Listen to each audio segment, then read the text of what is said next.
जब भी लिखब कहानी अपन ओकरा के अपन परछाई लिखब भैया।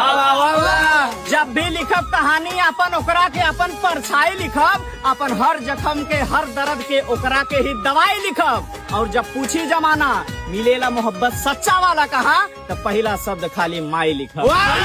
करे जबा जुड़ाई भाई गो माई बिना।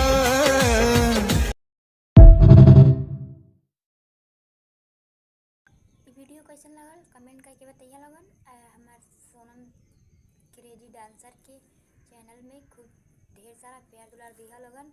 और हमार वीडियो तहां लगन के कैसन लागेला वो बताइए लोगन। और हमके ढेर सारा प्यार दुलार दिया लोगन, हमार वीडियो को सपोर्ट करिए लोगन। हमको के लाइक सब्सक्राइब कर दिया लोगन।